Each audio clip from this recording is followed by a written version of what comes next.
অবৈধ অনুপ্রবেশ ঘিরে সীমান্তে উত্তেজনা, 3 দিন পর পঞ্চগড় থেকে 10 জনকে ফেরত। এবার নওগাঁর শূন্য রেখায় 25 জন। লালমনিরহাটে বিজিবির বাধা। আমরা জনগণকে সাথে নিয়ে পাহারা দিচ্ছি, বিএসএফকে মাইকে অনুরোধ করতেছি যাতে অবৈধভাবে এইভাবে রাতে অন্ধকারে যাতে পুশিং না করে। পুশিনের নামে সীমান্তে মানবাধিকার লঙ্ঘন করছে ভারত, কোনোভাবেই বরদাস্ত করবে না ঢাকা।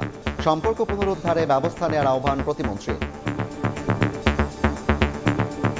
যদি আমাদের সত্যিকার অর্থে কোনো বাংলাদেশি সীমান্ত অতিক্রম করে থাকে, আমরা তাদের নিব, কিন্তু প্রমাণ সাপেক্ষে। পুশিনকে আমরা অ্যালাউ করছি না। ভারত এবং বাংলাদেশ সম্পর্ক যেটা আমরা বলি যে নতুন উচ্চতায় ওঠার চেষ্টা হচ্ছে, এবং যেই ডিপ্লোমেসি আছে, যেই বিদ্যমান প্রক্রিয়া আছে, সেই প্রক্রিয়াটাই আমাদের দুই দেশে অবলম্বন করা উচিত।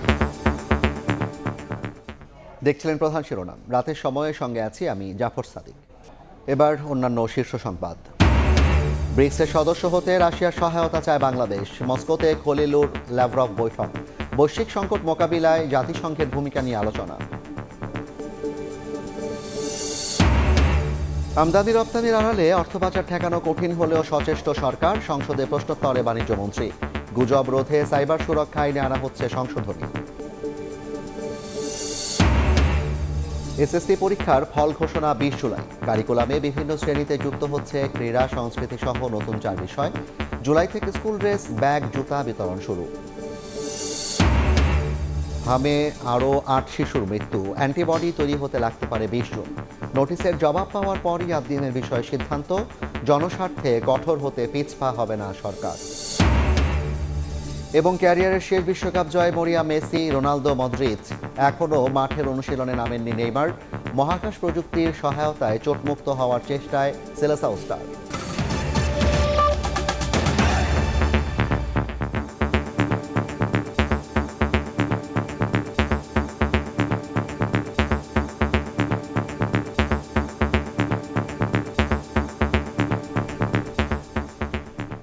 একের পর এক পুশিন চেষ্টা ঘিরে বিভিন্ন সীমান্তে তৈরি হয়েছে উত্তেজনা। জোর করে ঠেলে পাঠানোর চেষ্টা ব্যর্থ হওয়ায় 3 দিন পর পঞ্চগড় সীমান্তের শূন্য রেখা থেকে নারী, শিশুসহ 10 জনকে ফেরত নিয়েছে বিএসএফ। নওগাঁ সীমান্ত দিয়ে 3 ঘন্টা ধরে দফায় দফায় 25 জনকে পুশিনের চেষ্টা হলেও রুখে দিয়েছে বিজিবি ও গ্রামবাসী। তাদের রাখা হয়েছে শূন্য রেখায়। লালমনিরহাট সীমান্ত দিয়ে 50 থেকে 60 জনকে পুশিনের চেষ্টাও ব্যর্থ করে দিয়েছে বিজিবি। পশ্চিমবঙ্গে বিজেপি সরকার ক্ষমতায় আসার পর থেকে বাংলাদেশে পুশিন বা জোর করে মানুষ ঢুকিয়ে দেওয়ার চেষ্টা করছে বিএসএফ। চলতি মাসেই ঠাকুরগাঁও, লালমনিরহাট, মেহেরপুর, চাঁপাইনবাবগঞ্জ, নওগাঁ, পঞ্চগড় সহ সীমান্তের বিভিন্ন পয়েন্ট দিয়ে অন্তত 20টি পুশিনের চেষ্টা করেছে ভারতীয় সীমান্তরক্ষী বাহিনী। বেশ কিছু জায়গায় নারী, শিশুদের সীমান্তের শূন্য রেখায় অসহায় অবস্থায় ফেলে রাখে বিএসএফ। এর মধ্যে পঞ্চগড়ের বড়বাড়ি প্রধানপাড়া সীমান্ত দিয়ে পুশিনে ব্যর্থ হয়ে খোলা আকাশের নিচে 10 জনকে বসিয়ে রাখা হয়। 3 দিন পর রোববার রাতে তাদেরকে ফেরত নিয়েছে বিএসএফ। স্থানীয়রা জানান, রাতের আধারে আলো নিভিয়ে ওই 10 জনকে সরিয়ে নেওয়া হয়। কালকে হঠাৎ করেই তাদের দীর্ঘ সময় লাইট বন্ধ থাকে। বন্ধ থাকার পরে এক সময় তারা গেটের ভিতরে তাদেরকে নিয়ে যায়। সকালবেলা দেখি এখানে নাই। এখন পরিস্থিতি ভালো আছে, ইন্ডিয়ান বিএসএফও এখন নাই, উত্তেজনা নেই। রাতে 2:40-এর দিকে ওরা প্রথমে বর্ডার সিকিউরিটি লাইট অফ করে দিয়ে পরে ওদেরকে নিয়ে চলে গেছে। আমাদেরকে জানিয়েছে, আমরা সতর্ক ছিলাম যাতে নিয়ে যাওয়ার কথা বললে আবার অন্য কিছু না করে। রোববার রাত 10টা থেকে 3 ঘন্টা ধরে অন্তত 10 বার 25 জনকে নওগাঁর নিতপুর সীমান্ত দিয়ে জোর করে ঠেলে পাঠানোর চেষ্টা করে বিএসএফ। তবে তা রুখে দেয় বিজিবি ও গ্রামবাসী। বর্তমানে পুনর্ভবা নদীর শূন্য রেখায় অবস্থান করছেন তারা। ইন্ডিয়ার লোকজনকে রেখে দিয়েছে শূন্য রেখায়। ওনারা বাংলাদেশে ঢোকার জন্য খুব আপ্রাণ চেষ্টা করছে। বিএসএফ আসছিল এই গাছের এখানে। ওরা লিয়ানে প্রায় 20 থেকে 25 জন ইন্ডিয়ান নাগরিক এনে তারা পুশিনের চেষ্টা করেছিল। আমরা গ্রামবাসী, বিজিবি মিলে আমরা প্রতিরোধ করেছি। বাংলাদেশ বিজেপি জানার পরে এবং এলাকাবাসী সবাই মিলে একসাথে প্রতিরোধ করে তারা পুশিন করতে ব্যর্থ হয়েছে। অবৈধ প্রবেশ ঠেকাতে দিনাজপুরের হিলি সীমান্তেও জোরদার করা হয়েছে টহল। 2 দিন আগে হিলির ঘাসুরিয়া সীমান্ত দিয়ে 5 জনকে পুশিনের চেষ্টা করলে রুখে দেন বিজিবি সদস্য ও গ্রামবাসী। লালমনিরহাট সীমান্ত দিয়ে বারবার পুশিনের চেষ্টা করে যাচ্ছে বিএসএফ। রোববার রাতেও 50 থেকে 60 জনকে ঠেলে পাঠানোর চেষ্টা ব্যর্থ করে দেয় বিজিবি। খাদিজা স্বপ্না, সময় সংবাদ। এ নিয়ে আলোচনার জন্য স্টুডিওতে আছেন মাসুদুর রহমান, যাচ্ছি তার কাছে। মাসুদ, আপনাকে স্বাগত জানাই। পুশিন পরিস্থিতি নির্বাচনে বিএনপি সরকার বিজয়ের পর থেকেই দেখছি দিন দিন ভারতের পুশিনের চেষ্টাটা বেড়েই চলেছে, বিজিবিও কঠোরভাবে প্রতিহত করছে। এই মুহূর্তে কি অবস্থা আছে? পুশিন নিয়ে কথা বলার আগে আমি একটি বিষয় বলতে চাই যে এই যে পুশিন, এটি আসলে গণ অভ্যুত্থান যেটি হয়েছে আমাদের কিছুদিন আগে 2024 সালের 5 আগস্টের পরেও কিন্তু এ ধরনের পুশিনের ঘটনাটা হঠাৎ করেই বেড়ে গেছে। এর আগে আমরা দেখেছিলাম 2022 সালে চেষ্টা হয়েছিল, এরপরে হঠাৎ করেই গণ অভ্যুত্থানের পর বেড়ে যায়। এটি বেশ কিছুদিন বন্ধ ছিল বিজিবি বিএসএফ এর মধ্যে আলোচনার মধ্যে। এরপরে আবার হঠাৎ করে আমরা দেখলাম যে পশ্চিমবঙ্গে যখন বিজেপি সরকার দায়িত্ব নিল বা ক্ষমতা হস্তান্তর হলো, তখনই আবারও দেখছি যে তাদের যে পুরনো যে টেন্ডেন্সি, যে যখনই কোনো একটা সুযোগ হাতে আসে তখনই তারা আসলে এ ধরনের চেষ্টা করে। তো এটি নিয়ে আমরা বিস্তারিত আলোচনা করব একটি প্রেজেন্টেশনের মাধ্যমে। গত 24 ঘন্টায় বেশ কিছু তথ্য এসেছে আমাদের কাছে। সেগুলোর মধ্যে পঞ্চগড়ের শূন্যরেখা থেকে 3 দিন পর 10 জনকে ফেরত নিল বিএসএফ। নওগাঁয় ঠেলে পাঠানোর চেষ্টা হয়েছে।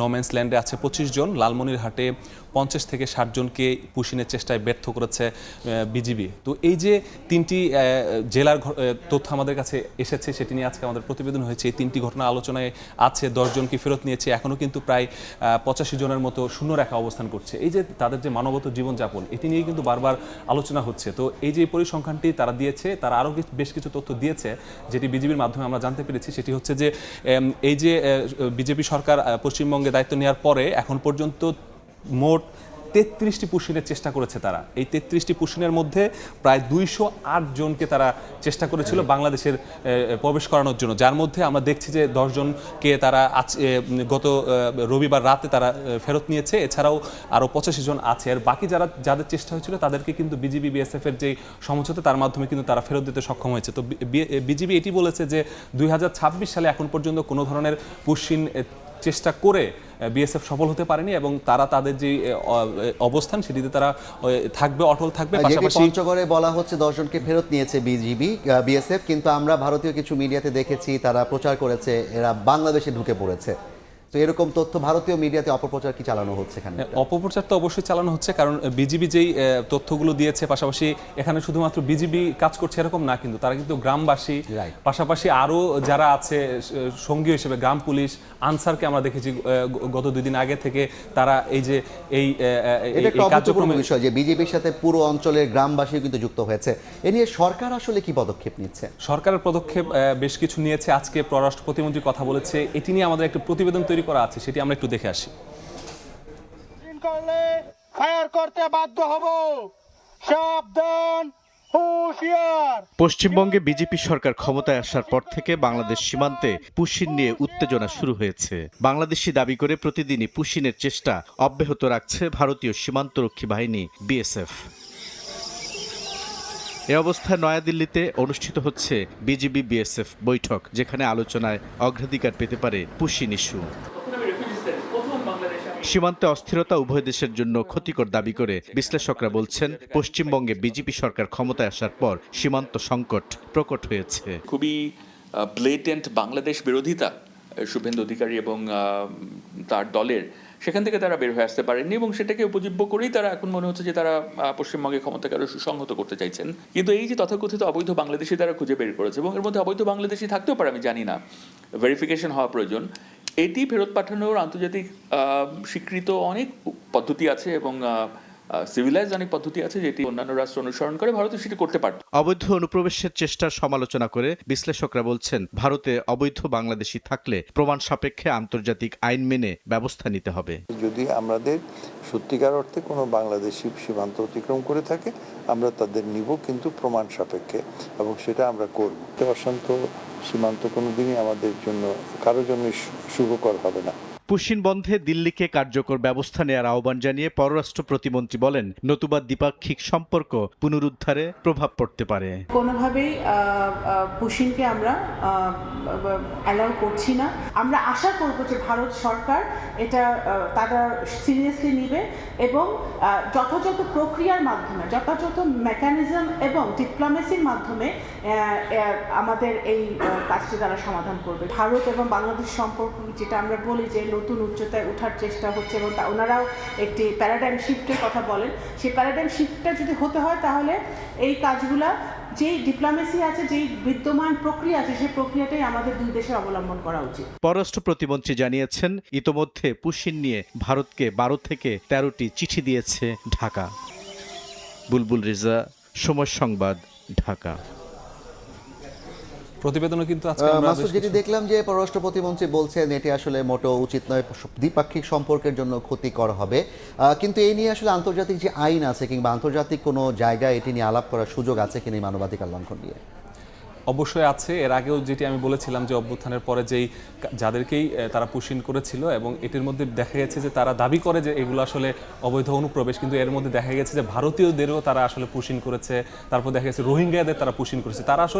তারা বেশ কিছু গেম খেলে আসলে এই জায়গাগুলোতে। কারণ হচ্ছে যে যারা আসলে ভারতীয়, যারা আসলে রোহিঙ্গা, তাদেরও তারা এই অবৈধ অনুপ্রবেশকারী হিসেবে তারা পুশিন করার চেষ্টা করে। তার মানে হচ্ছে তারা চাচ্ছে যে যাকে ইচ্ছে তাকে আসলে আমি বাংলাদেশের সীমারেখায় ঢুকিয়ে দিই। এটি কিন্তু আসলে তাদের যে প্রধান যে ফন্দি, সেটি কিন্তু তারা বারবার হাতে নেওয়ার চেষ্টা করে। এটি নিয়ে বাংলাদেশের প্রতিক্রিয়া দেখবে একটি প্রেজেন্টেশনের মাধ্যমে। বাংলাদেশে আজকে সীমান্তে মানবাধিকার লঙ্ঘন করেছে বিএসএফ। বিশ্লেষকদের মন্তব্য নেওয়া হয়েছে এই বিষয়ে। তারা এই মন্তব্য করেছেন। আন্তর্জাতিক আইন মেনে সমস্যা সমাধানে তারা তাগিদ দিয়েছেন। সম্পর্ক পুনরুদ্ধার চাইলে পুশিন বন্ধ করতে হবে, এটি পররাষ্ট্র প্রতিমন্ত্রী বলেছেন। পররাষ্ট্র প্রতিমন্ত্রী আরও বেশ কিছু কথা বলেছেন। তিনি বলেছেন যে এই যে তাদের যে পুশিনের যে চেষ্টা, এটি আসলে তারা যদি বাংলাদেশের সাথে সম্পর্ক আরও বেশি যেই উন্নতি করার যে কথাটা তারা বলছে, সেটি যদি আসলেই তারা চেয়ে থাকে তাহলে কিন্তু তারা আসলে এই পুশিন করার কথা না। তো তারা যদি আসলে পুনরুদ্ধার করতে চায় তাহলে কিন্তু তাদেরকে সর্বপ্রথম এই যে অবৈধ যে কাজটি, সেটি হচ্ছে যে অবৈধভাবে পুশিন, সেটি তাদেরকে বন্ধ করতে হবে। পাশাপাশি বিশ্লেষকরা যে কথাটি বলেছে যে এই যে সীমান্তে এভাবে অবৈধভাবে পুশিন করার যে কাজটি, এটি আসলে মানবাধিকার লঙ্ঘন। যে আন্তর্জাতিক যে আইন রয়েছে সেই আইন না মেনে যে কাজ করা, সেটি তারা আসলে করেছে। পাশাপাশি আন্তর্জাতিক আইনের কথা যেটি বলেছে যে কেউ যদি অবৈধভাবে ভারতে প্রবেশ করে, সেই অবৈধ নাগরিককে বাংলাদেশে ফিরিয়ে আনার একটি আইন আছে। বাংলাদেশের মধ্যে বন্দি প্রত্যার্পণ চুক্তি রয়েছে। তো এই যে আইনগুলো থাকা অবস্থায় বাংলাদেশ সরকারও তো বিভিন্ন সময় বলেছে যদি প্রমাণ হয় তাহলে সেই বিষয়ে আসলে দ্বিপাক্ষিকভাবে কাজ করার সুযোগও আছে, যদি তারা প্রমাণ সহ কাউকে বাংলাদেশি নাগরিক হিসেবে বলতে পারে। বিশ্লেষকরাও কিন্তু সেটি বলেছে যে আসলে প্রমাণ আগে দিতে হবে যে সে আসলেই অবৈধভাবে অনুপ্রবেশ করেছিল কিনা সেই দেশে। যদি সেটি করে থাকে তাহলে বাংলাদেশ কিন্তু বারবার সাফ জানিয়ে দিয়েছে যারা অবৈধভাবে অনুপ্রবেশ করেছে, অপরাধ করেছে, তাদের বাংলাদেশে ফিরিয়ে এনে প্রচলিত যে আইন রয়েছে সেই আইনে কিন্তু তাদের বিরুদ্ধে ব্যবস্থা নেওয়ার সুযোগ রয়েছে, তাদেরকে ফেরত দেওয়ারও প্রক্রিয়া আছে।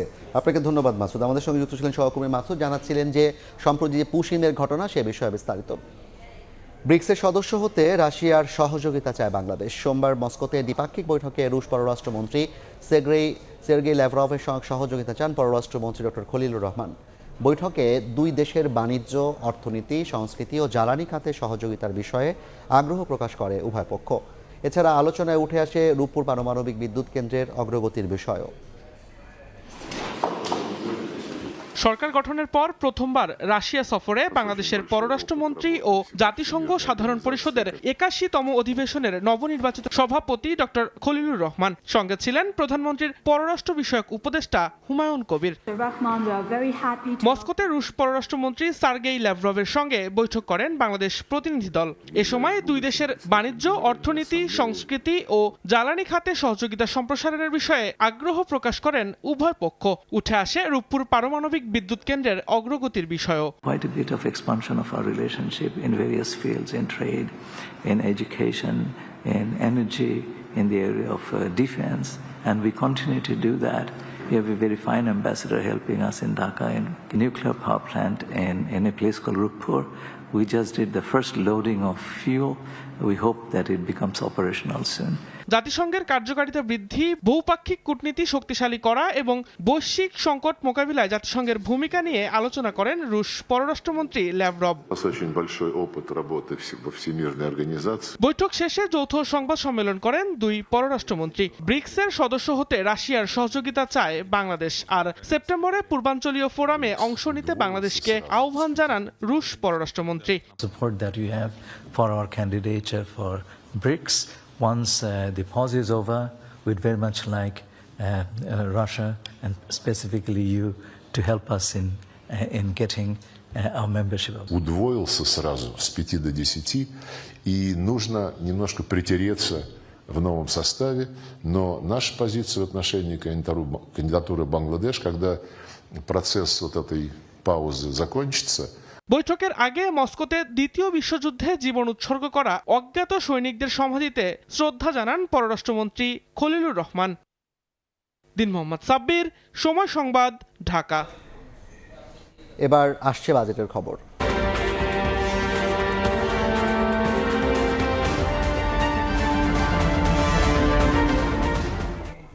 আমদানি রপ্তানি বাণিজ্যের আড়ালে অর্থ পাচার ঠেকানো কঠিন হলেও সরকার সচেষ্ট রয়েছে বলে জানিয়েছেন বাণিজ্য মন্ত্রী খন্দকার আব্দুল মুক্তাদির। সকালে বাজেট অধিবেশনের দ্বিতীয় দিনে প্রশ্নোত্তরে স্বরাষ্ট্রমন্ত্রী জানান, সামাজিক মাধ্যমে গুজব ও অপতথ্য রোধে সাইবার সুরক্ষা আইনের সংশোধনী আনা হচ্ছে, শাস্তির বিধানেও আনা হচ্ছে পরিবর্তন। জাতীয় সংসদের দ্বিতীয় অধিবেশনের দ্বিতীয় অধিবেশনের দ্বিতীয় দিনের প্রশ্নোত্তর পর্বে সংসদ সদস্যরা দেশের সমসাময়িক বিভিন্ন বিষয়ে মন্ত্রীদের প্রশ্ন করেন। প্রতি বছর আমদানি রফতানির আড়ালে পাচার হচ্ছে $8 বিলিয়ন। সংসদে এমন তথ্য তুলে ধরে পাচার বন্ধে সরকার কি পদক্ষেপ নিয়েছে তা জানতে চান ব্রাহ্মণবাড়িয়া 2 আসনের সংসদ সদস্য রুমিন ফারহানা। জবাবে বাণিজ্য মন্ত্রী জানান, বছরে $130 বিলিয়ন বিশাল আমদানি রফতানি বাণিজ্যের মধ্যে কোন পণ্যের আড়ালে অর্থ পাচার হচ্ছে সেটা বের করা কঠিন, তারপরও সচেষ্ট আছে সরকার। আমদানি এবং রপ্তানির আড়ালে প্রতি বছর $8 বিলিয়ন মতন টাকা বিদেশে পাচার হয়ে যাচ্ছে।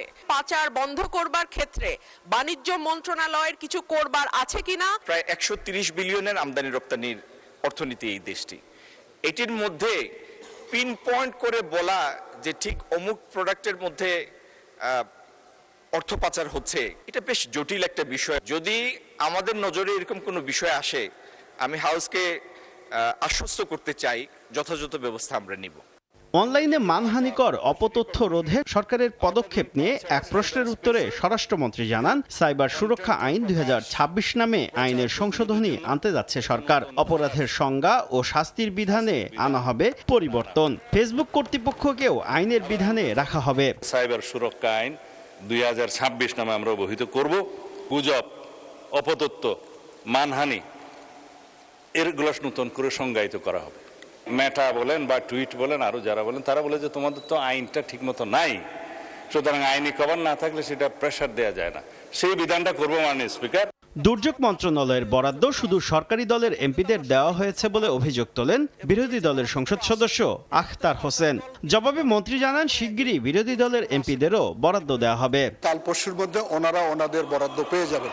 এদিকে বিদেশে যেতে কর্মীদের হয়রানি প্রতারণা বন্ধ ও প্রবাসীদের সহায়তায় সরকারের নেওয়া পদক্ষেপ তুলে ধরেন প্রবাসী কল্যাণ প্রতিমন্ত্রী। রাশিয়াতে 30 জন কর্মীকে কাজের কথা বলে তাদেরকে যুদ্ধে সম্পৃক্ত করেছে। তাদের পরিবার আমাদেরকে জানিয়েছে, আমরা ইনস্ট্যান্ট 3টা যারা রিক্রুটিং এজেন্সি তাদের লাইসেন্স বন্ধ করে দিয়েছি। এদিকে অধিবেশন শেষে ব্রিফিংয়ে চিফ হুইপ জানান, বিরোধী দল তালিকা দিলে চলতি অধিবেশনেই সংবিধান সংশোধনের জন্য বিশেষ কমিটি গঠন করা হবে। বিরোধী দলীয় নেতৃবৃন্দ হয়তো তাদের নাম দিলে আমরা কাজ শুরু করে দেব। শুভ খান, সময় সংবাদ, ঢাকা। আসছে বাজেটে বার্ষিক উন্নয়ন কর্মসূচি এডিপিতে মোট বরাদ্দ দেওয়া হয়েছে 3,08,924 কোটি টাকা, যা গেল অর্থ বছরে সংশোধিত এডিপির তুলনায় প্রায় 1 লাখ কোটি টাকা বেশি। এর মধ্যে সবচেয়ে বেশি বরাদ্দ পেয়েছে পরিবহন ও যোগাযোগ খাত। বাড়ানো হয়েছে স্বাস্থ্য ও শিক্ষা খাতের বরাদ্দ। 11 জুন সংসদে 2026-27 অর্থ বছরের বাজেট প্রস্তাব পেশ করবেন অর্থমন্ত্রী। নতুন অর্থ বছরের প্রস্তাবিত বাজেটে বার্ষিক উন্নয়ন কর্মসূচি এডিপিতে মোট বরাদ্দ দেওয়া হয়েছে 3,08,924 কোটি টাকা, যা মোট প্রস্তাবিত বাজেটের প্রায় 33.5%। এর মধ্যে 16.7% বরাদ্দ পেয়ে তালিকার শীর্ষে পরিবহন ও যোগাযোগ খাত। বরাদ্দ দেওয়া হয়েছে 50,092 কোটি টাকা। মোট বরাদ্দে 15.86% পেয়ে তালিকার দ্বিতীয় অবস্থানে শিক্ষা খাত। বরাদ্দ পেয়েছে 47,591 কোটি টাকা। বেড়েছে স্বাস্থ্য খাতের বরাদ্দ, 35,530 কোটি টাকা বরাদ্দ দেওয়া হয়েছে প্রস্তাবিত এডিপিতে। বিদ্যুৎ ও জ্বালানি খাতে 10.9% বরাদ্দ দেওয়া হয়েছে টাকার হিসেবে, যা দাঁড়ায় 32,691 কোটি টাকা। আর এডিপির মোট বরাদ্দে 3.61% পেয়েছে কৃষি খাত। অন্তরা সেন, সময় সংবাদ, ঢাকা। কল্যাণ রাষ্ট্র গড়ার পথে বাস্তবায়নযোগ্য হিসাব নিকাশ নিয়ে আসছে 2026-27 অর্থ বছরের বাজেট। 8%-এর নিচে মূল্যস্ফীতির বিপরীতে 6.5% প্রবৃদ্ধি নিয়ে সাজানো বাজেট ব্যয়ও থাকবে গুণগত পরিবর্তনের নির্দেশনা। সময় সংবাদকে দেওয়া সাক্ষাৎকারে প্রধানমন্ত্রীর অর্থ ও পরিকল্পনা উপদেষ্টা রাশেদ আল মাহমুদ তিতুমির আরও জানান, শিক্ষা ও স্বাস্থ্যে বরাদ্দ বাড়িয়ে 5% উন্নীত করা হবে। কর্মসংস্থান নিশ্চিতে শিল্প উৎপাদন ভিত্তিক বিনিয়োগে উৎসাহ দিতে চায় সরকার। মন্ত্রী পদের কর্তব্য বিশ্বস্তার সহিত পালন করিব। দেশ পরিচালনার দায়িত্ব নিয়েই বাংলাদেশকে সত্যিকার মানবিক ও কল্যাণকর রাষ্ট্র হিসেবে গড়ে তোলার পথে হাঁটছেন প্রধানমন্ত্রী তারেক রহমান। যেমন ঋণ মওকুফ করে স্বস্তি দেওয়া হয়েছে কৃষকদের, তেমনি ফ্যামিলি সহ বিভিন্ন কার্ড সুবিধা দেওয়া হচ্ছে নিম্ন আয়ের মানুষকে। কল্যাণ রাষ্ট্রের ভিত্তি জনাব তারেক রহমানের দিয়ে শুরু হচ্ছে। দীর্ঘমেয়াদী পরিকল্পনা নিয়ে প্রধানমন্ত্রীর এই চলার পথে আসছে বাজেটেও থাকবে সবার অংশগ্রহণে অন্তর্ভুক্তিমূলক বাংলাদেশ গঠনের নির্দেশনা। সংকট থেকে উত্তরণের সকল কর্মসূচি আগামী বাজেটে থাকবে। যে ফ্যামিলি কার্ড 2500 টাকা, এটা কিন্তু বাংলাদেশের ক্ষেত্রে যদি চিন্তা করা হয় এবং এটাকে বাড়ানো হবে সার্বজনীন বলে, ঠিক একই কায়দায় অন্যান্য ক্ষেত্রেও বাড়ানো হবে। সময় সংবাদকে দেয়া এই সাক্ষাৎকারে অর্থ উপদেষ্টা জানান, টেকসই ও জনবান্ধব উন্নয়ন নিশ্চিতে শিল্প উৎপাদন ভিত্তিক বিনিয়োগে গুরুত্ব দিতে চায় সরকার। গল্প শুনতাম যে ডেমোগ্রাফিক ডিভিডেন্ড, 60% তো চলে গেছে, কোনো কিছুই হয়নি। আমাদের কর্মসংস্থান করতে হবে। তো কর্মসংস্থানটা হবে কোত্থেকে? উৎপাদন করতে হলে তো বিনিয়োগ দরকার। বিনিয়োগ, উৎপাদন বাড়লে কর্মসংস্থান হবে। চাই যে কিভাবে স্বনির্ভরতা, আমদানি নির্ভর না থাকে এবং শিল্পায়ন ঘটে এবং আমাদের রপ্তানি আরো বাড়ে। বিনিয়োগকে উৎসাহী করতে রাখা হবে রাজস্ব নীতির ধারাবাহিকতা। বিনিয়োগ করতে কি লাগে? প্রথম লাগবে নীতির ধারাবাহিকতা। আমার তো জ্বালানি সমস্যা আছে, আমার তো বিদ্যুৎ লাগবে, তা না হলে কলকারখানা গড়ে উঠবে কিভাবে? অর্থায়ন লাগবে। এই সুদের হার দিয়ে বন্ধ কলকারখানা চালু হবে কিভাবে? এইগুলোর প্রতিটাই কিন্তু আগামী বাজেটে নিশ্চিত করা হবে। শিক্ষা স্বাস্থ্য খাত বিশেষ গুরুত্ব পাবে আসছে বাজেটে। মানবিক রাষ্ট্র যদি করতে হয় তাহলে দুটো পরিবর্তন তো হতে হবে ন্যূনতম। শিক্ষা এবং স্বাস্থ্য ক্ষেত্রে একটা বড় রকমের গুণগত পরিবর্তন দরকার। সেই জন্যই উল্লেখ করা হয়েছে ধারাবাহিকভাবে 5% পর্যন্ত মোট দেশজ উৎপাদনের শিক্ষা খাতে এবং স্বাস্থ্য খাতে ব্যয় হবে। 2034 সালের মধ্যে $1 ট্রিলিয়ন অর্থনীতির বাংলাদেশ গড়তে আগামী অর্থবছরে জিডিপি প্রবৃদ্ধি 6.5% নেয়ার পাশাপাশি মূল্যস্ফীতিকে 8%-এর নিচে আটকে রাখার পরিকল্পনার কথাও জানান তিনি। ধরে নিয়েছি যে এখন অর্থনীতির প্রবৃদ্ধি 4 থেকে 4.2 হবে, আর আগামী বছর আমরা নির্ধারণ করেছি এটা 6.5% যাবে। এই কথা সবারই জানা আছে যে উন্নয়নশীল বিশ্বে আর উন্নত বিশ্বের মূল্যস্ফীতির হার এক হবে না। এই পার্থক্য মাথায় রাখতে হবে। বাজেটে বরাদ্দ দেয়া অর্থ ব্যয় স্বচ্ছতা নিশ্চিতের পথনকশা থাকবে 2026-27 অর্থ বছরের উত্থাপিত জাতীয় বাজেটে। আমরা মেগা গিগা প্রকল্পের গিগা দুর্নীতির মন নাই। কামরুল হাসান সবুজ, সময় সংবাদ, ঢাকা। এখনও ব্যবহারিক পরীক্ষা চলমান থাকলেও 20 জুলাই এসএসসি ও সমমান পরীক্ষার ফল প্রকাশ করা হবে বলে জানিয়েছেন শিক্ষামন্ত্রী। সচিবালয় সংবাদ সম্মেলনে তিনি আরও জানান, আগামী শিক্ষাবর্ষ থেকে বিভিন্ন শ্রেণীতে যুক্ত হচ্ছে 4টি নতুন বিষয়। এদিকে জুলাই থেকে প্রাথমিক স্কুল ড্রেস, ব্যাগ, জুতা বিতরণ শুরু করবে বলে জানিয়েছেন প্রতিমন্ত্রী। চলতি বছর এসএসসি ও সমমান পরীক্ষা শুরু হয় 21 এপ্রিল, লিখিত পরীক্ষা শেষ হয় 20 মে। এখনও চলছে ব্যবহারিক পরীক্ষা। এবার অংশ নিয়েছেন 18,57,344 জন।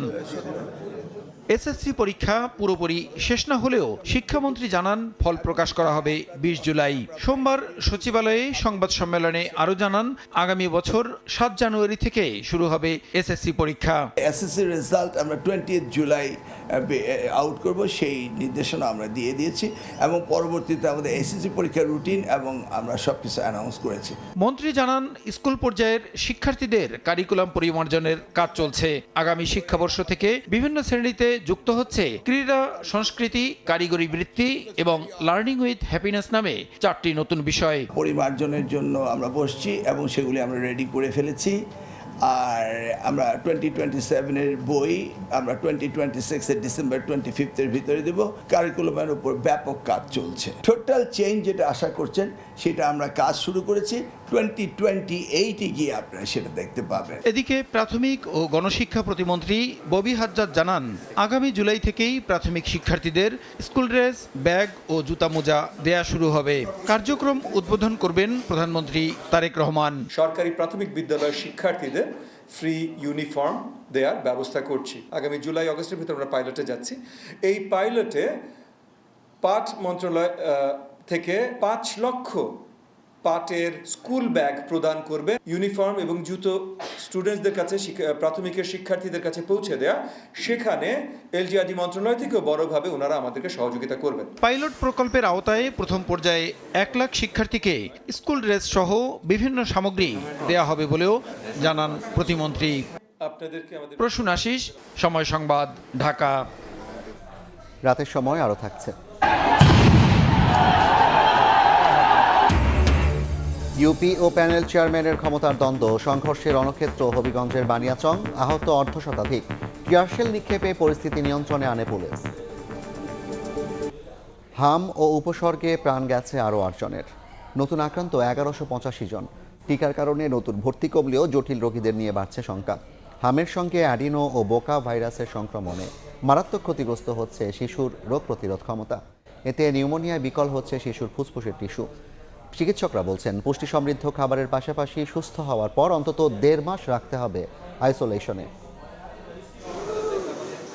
এখনো উৎকণ্ঠা হাসপাতালের হাম ওয়ার্ড জুড়ে। রাজধানীর শিশু হাসপাতালে হামে নতুন রোগীর সংখ্যা কমলেও শঙ্কায় দিন পার করছেন দীর্ঘদিন জটিল অবস্থায় ভর্তি থাকা শিশুর অভিভাবকরা।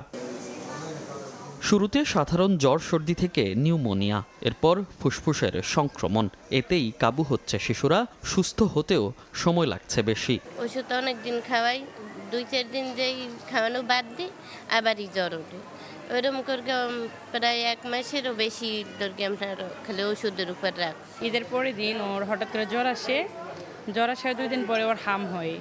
হাম হওয়ার পরে কাশ, তারপর ওর বিভিন্ন ধরনের রিয়াকশন দেখা যায়। প্রথমে মানে এই যে ঠান্ডা ব্যথা করতো, ফুলে যেত, তারপরে জ্বর আসতো, জ্বর আসার পরে নাকে রক্ত দিত। চিকিৎসকরাও বলছেন টিকার সুফলে নতুন রোগী কমলেও জটিল রোগীদের অবস্থা আশঙ্কাজনক। মারাত্মক নিউমোনিয়ায় বিকল হচ্ছে শিশুর ফুসফুসের টিস্যু। বাইরে থেকে যে রোগীগুলো আসতেছে এখন, সেগুলো কিন্তু সাধারণ যে বললাম নতুন আক্রান্ত কোনো রোগী না, আগে হাম হয়েছিল, তাদের জটিলতা নিয়ে মানে কমপ্লিকেশন নিয়ে আসতেছে, স্পেশালি নিউমোনিয়া। এবং এই নিউমোনিয়াটা এত খারাপ যে তার শ্বাসকষ্ট কোনোভাবেই কমে না।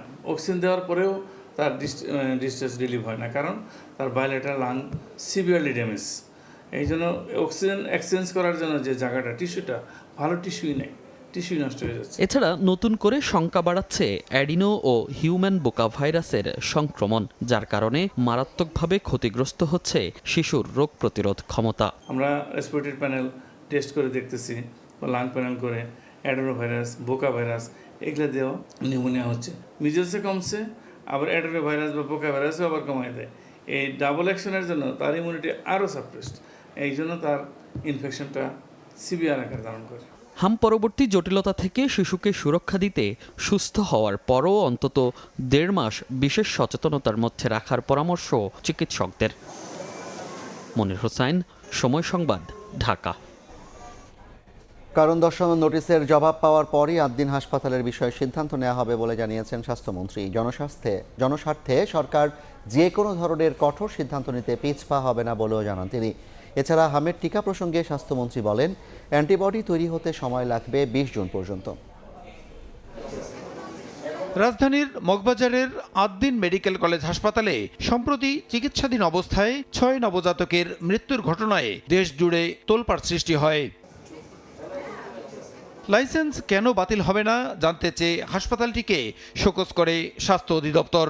রোববার বিকেল 5টার মধ্যে জবাব দেওয়ার নির্দেশ থাকলেও আবেদনের পরিপ্রেক্ষিতে আরও 2 দিন সময় দেওয়া হয়। সোমবার সচিবালয়ে সাংবাদিকদের প্রশ্নের জবাবে স্বাস্থ্যমন্ত্রী জানান, মঙ্গলবার জবাব পাওয়ার পরেই হাসপাতালটির বিরুদ্ধে প্রয়োজনীয় ব্যবস্থা নেওয়া হবে। চিকিৎসার ক্ষেত্রে কী ধরনের ব্যত্যয় ঘটেছে এবং অপরাধ বিবেচনা করেই নেওয়া হবে ব্যবস্থা। বৈধ না অবৈধ আমরা জেনেই দিয়েছি। আমাদের কিছু ধারাবাহিকতা আইন মেনে কাজ করতে হবে। তারা সময় চেয়েছে, কোর্টও সময় দেয় অনেক সময় না, কাজে আমরা সময়টা না দিলে they will get a benefit in the court, কাজে আমরা 2 দিন সময় দিয়েছি। আমরা মিনিস্ট্রি আমরা দেখব আমাদের আইনানুগভাবে আমাদের পারমিশনের সাথে কি কি ব্যত্যয় ঘটেছে, কি অপরাধ করেছে, we will go to take action against that. হাম প্রসঙ্গে স্বাস্থ্যমন্ত্রী বলেন, অ্যান্টিবডি তৈরি হতে 20 জুন পর্যন্ত সময় লাগবে। জুন 20 পর্যন্ত আমার অ্যান্টিবডি ক্রিয়েট হতে লাগবে। আমার জুন 20 পর্যন্ত দোয়া করেন আল্লাহর কাছে, আল্লাহ যেন একেবারে এটাকে মাটির নিচে নিয়ে যাবে, তারপরে শুরু করবো ইনশাআল্লাহ। এদিকে ডেঙ্গু রোগীদের চিকিৎসার জন্য স্বাস্থ্য মন্ত্রণালয়কে অনুদান হিসেবে 1 লাখ আইভি স্যালাইন দিয়েছে Bangladesh association of pharmaceuticals industries. স্বাস্থ্য প্রতিমন্ত্রী বলেন, ডেঙ্গুর মৌসুম সামনে রেখে আক্রান্তের হার কমিয়ে আনতে সরকার সব ব্যবস্থা নিয়েছে। ডেঙ্গুর প্রাদুর্ভাবের জন্য আমরা যে পরিকল্পনা গ্রহণ করেছি সেখানেও কিন্তু প্রত্যেকটি স্টেক হোল্ডারের সুনির্দিষ্ট ভূমিকা রয়েছে। জনসম্পৃক্ত কর্মকাণ্ডের মাধ্যমে এই ডেঙ্গু মৌসুমে আমরা ডেঙ্গুর রোগীর সংখ্যা কমাতে চাচ্ছি এবং তারপরেও যারা আক্রান্ত হবেন তাদেরকে যেন যথাসময়ে চিকিৎসা দেওয়া যায় সেই প্রস্তুতি গ্রহণ করেছি। সেন্ট্রাল স্টোরের পাশাপাশি বিভিন্ন উপজেলায় আরও 20 থেকে 25,000 স্যালাইন মজুত রয়েছে বলেও জানানো হয় অনুষ্ঠানে। আমার রোগী আছে, আমাকে 20 প্রসূন আশিস, সময় সংবাদ, ঢাকা। হবিগঞ্জে ইউনিয়ন পরিষদের দায়িত্বভার নিয়ে সংঘর্ষে জড়ালেন প্যানেল চেয়ারম্যান এবং কারামুক্ত চেয়ারম্যানের সমর্থকেরা। এতে আহত হয়েছেন অন্তত 30 জন। পুরো এলাকায় উত্তেজনা ছড়িয়ে পড়লে পরিস্থিতি নিয়ন্ত্রণে আনে পুলিশ। হবিগঞ্জের বানিয়াচংয়ের বড়ইউরি ইউনিয়ন পরিষদের চেয়ারম্যান এবং প্যানেল চেয়ারম্যানের মধ্যে বিরোধের জেরে সংঘর্ষে জড়ায় দুপক্ষ। স্থানীয়রা জানান, অপারেশন ডেভিল হান্ট চলার সময় গ্রেপ্তার হন বড়ইউরি ইউনিয়ন পরিষদের চেয়ারম্যান, কার্যক্রম নিষিদ্ধ আওয়ামী লীগের নেতা ফরিদ আহমেদ। পরে ইউনিয়ন পরিষদের দায়িত্ব নেন প্যানেল চেয়ারম্যান ও যুবদল নেতা মিজানুর রহমান কপিল। কারাভোগ করে ফরিদ আহমেদ জামিনে মুক্তি পাওয়ার পর চেয়ারম্যানের দায়িত্বভার নিতে চাইলে তাতে আপত্তি জানান মিজানুর রহমান কপিল। এ নিয়ে দুজনের মধ্যে চলছিল দ্বন্দ্ব। এর মধ্যে সোমবার সকালে ইউনিয়ন পরিষদে কৃষকদের মাঝে সরকারি নগদ অর্থ ও চাল বিতরণ অনুষ্ঠানে ফরিদ আহমেদ উপস্থিত হলে উত্তেজনা তৈরি হয়। কথা কাটাকাটিতে জড়িয়ে পড়েন ফরিদ আহমেদ ও মিজানুর রহমান। পরে অস্ত্রশস্ত্র নিয়ে সংঘর্ষে জড়িয়ে পড়ে দুই পক্ষের সমর্থকরা। প্রায় 2 ঘণ্টা ধরে চলা সংঘর্ষে আহত হন অন্তত 30 জন। পরিস্থিতি নিয়ন্ত্রণে এলাকায় মোতায়েন করা হয়েছে অতিরিক্ত পুলিশ। সময় সংবাদ, হবিগঞ্জ। ব্রাহ্মণবাড়িয়ার সরাইলে যাত্রীবাহী বাস খাদে পড়ে 4 জন নিহত হয়েছেন, আহত হয়েছেন অন্তত 10 জন। এদিকে কক্সবাজারে 2 বাসের মুখোমুখি সংঘর্ষে এক শিশু নিহত হয়েছে। আহত 9 যাত্রী বিভিন্ন হাসপাতালে ভর্তি। নিয়ন্ত্রণ হারিয়ে খাদে পড়ল যাত্রীবাহী বাস। ঘটনাস্থলেই প্রাণ গেল নারী, শিশুসহ 4 জনের। সোমবার হবিগঞ্জের মাধবপুর থেকে যাত্রী নিয়ে ব্রাহ্মণবাড়িয়া যাচ্ছিল দিগন্ত পরিবহনের বাস। ঢাকা সিলেট মহাসড়কের সরাইলের বৈষমরা এলাকায় একটি ট্রাক ওভারটেক করতে গেলে নিয়ন্ত্রণ হারিয়ে খাদে পড়ে যায় বাসটি। ঘটনাস্থলেই 2 পুরুষ, 1 নারী ও 1 শিশুর মৃত্যু হয়। আহত হন 15 জন। স্থানীয়রা তাদের উদ্ধার করে বিভিন্ন হাসপাতালে পাঠায়। পরিবারের থেকে কোনো অভিযোগ না থাকায় আইনি প্রক্রিয়া সম্পন্ন করে স্বজনদের কাছে মরদেহ হস্তান্তর করে হাইওয়ে পুলিশ। গাড়ি উল্টা পড়ছে, আয়াসাইরা দিয়ে তলে পড়ছে 4 জন লোক। এবার তো ওই মীরা আক্তারের এই বেকোয়ান্না সাইরা আলগি দিয়ে দিয়া লোকটি বাইর করছি। মৃত সংখ্যা আপাতত 4 জন এবং বাড়তে পারে। তারপরে হচ্ছে গুরুতর আহত আছে 6 জন। সবাইকে সদর হাসপাতাল এবং ব্রাহ্মণবাড়িয়া সরাইল উপজেলা স্বাস্থ্য কমপ্লেক্সে পাঠানো হয়েছে। এদিকে কক্সবাজার থেকে ঢাকা আসছিল এভারগ্রিন পরিবহনের একটি বাস। অন্যদিকে চকরিয়া থেকে কক্সবাজার যাচ্ছিল শরীফ এন্টারপ্রাইজের বাস। চকরিয়ার মেদাকচ্ছপিয়া এলাকায় বাস দুটির মুখোমুখি সংঘর্ষ হয়। এ সময় শরীফ এন্টারপ্রাইজের বাসের ছাদ খুলে রাস্তায় পড়লে এক শিশু মারা যায়। আহত 8 থেকে 9 যাত্রীকে বিভিন্ন হাসপাতালে পাঠায় স্থানীয়রা। খাদিজা স্বপ্না, সময় সংবাদ। এবার বাণিজ্যের সংবাদ।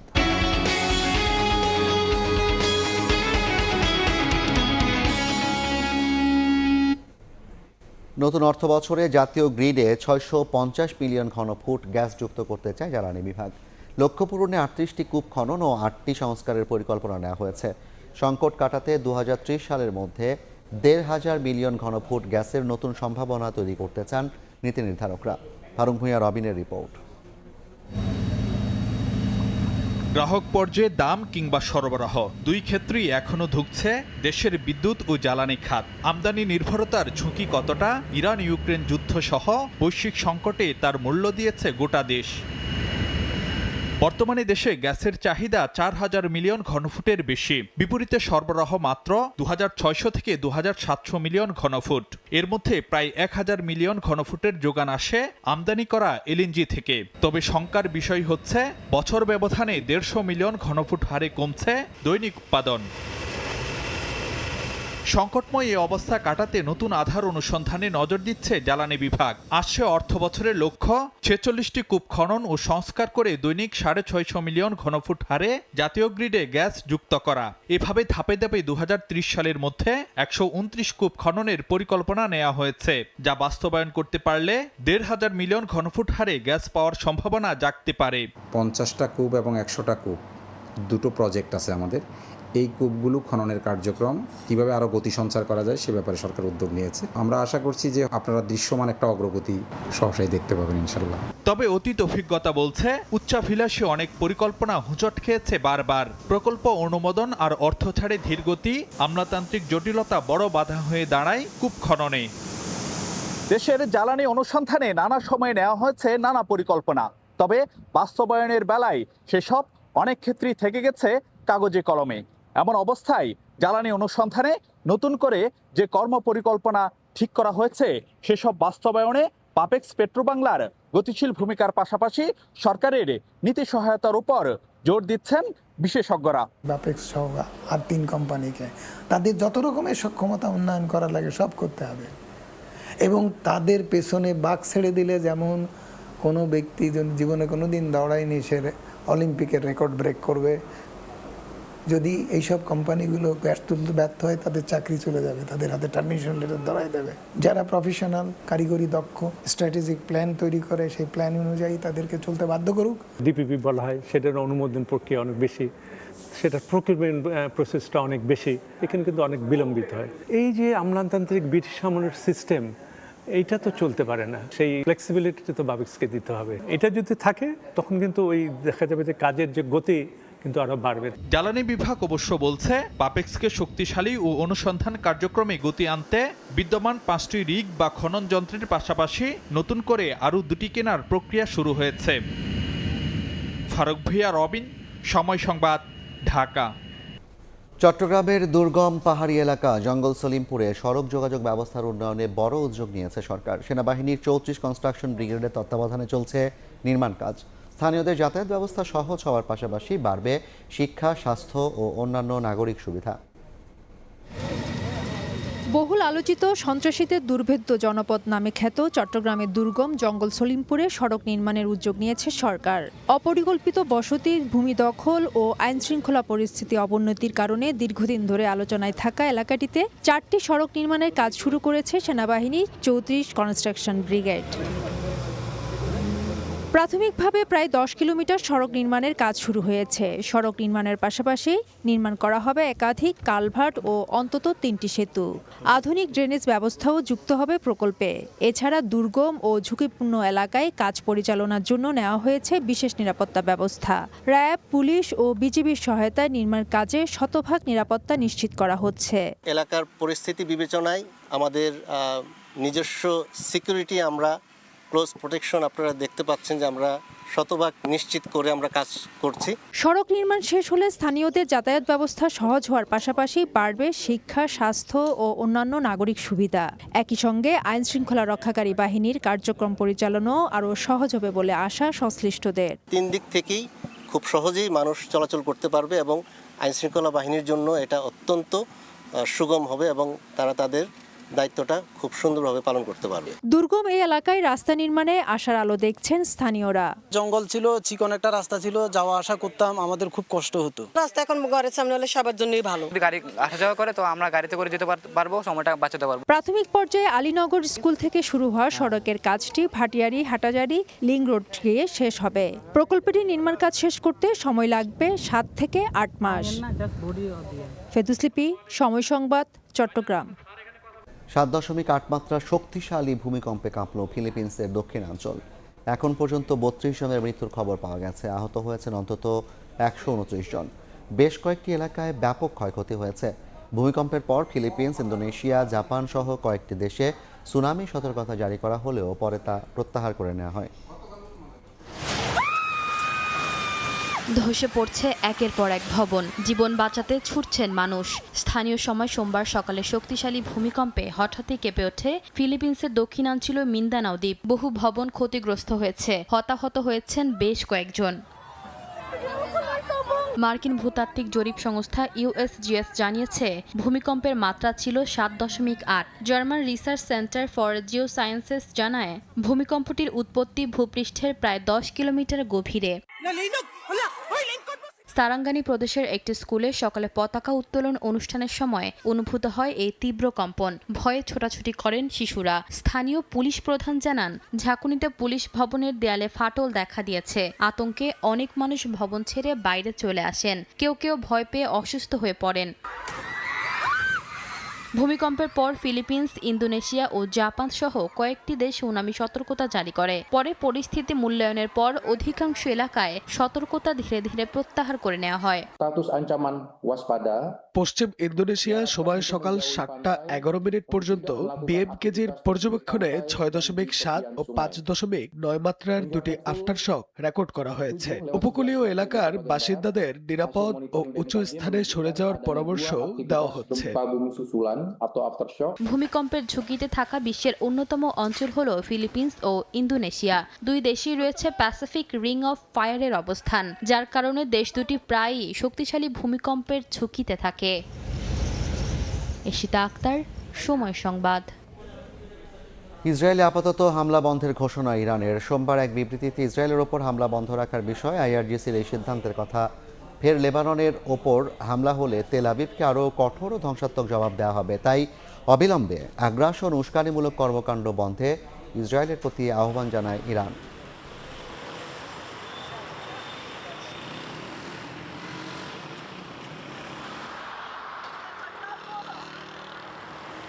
এ পর্যায়ের শীর্ষ সংবাদগুলো জানিয়ে দিচ্ছে আরেকবার। অনুপ্রবেশ ঘিরে সীমান্তে উত্তেজনা। 3 দিন পর পঞ্চগড় থেকে 10 জনকে ফেরত। এবার নওগাঁর শূন্য রেখায় 25 জন। সম্পর্ক পুনরুদ্ধারে পুশিন চেষ্টা বন্ধের আহ্বান ঢাকার। ব্রিক্সের সদস্য হতে রাশিয়ার সহায়তা চায় বাংলাদেশ। মস্কোতে খলিলুল ল্যাভরভ বৈঠক। বৈশ্বিক সংকট মোকাবিলায় জাতিসংঘের ভূমিকা নিয়ে আলোচনা। এবং SSC পরীক্ষার ফল ঘোষণা 20 জুলাই। কারিকুলামে বিভিন্ন শ্রেণীতে যুক্ত হচ্ছে ক্রীড়া, সংস্কৃতি সহ নতুন 4 বিষয়। জুলাই থেকে স্কুল ড্রেস, ব্যাগ, জুতা বিতরণ শুরু।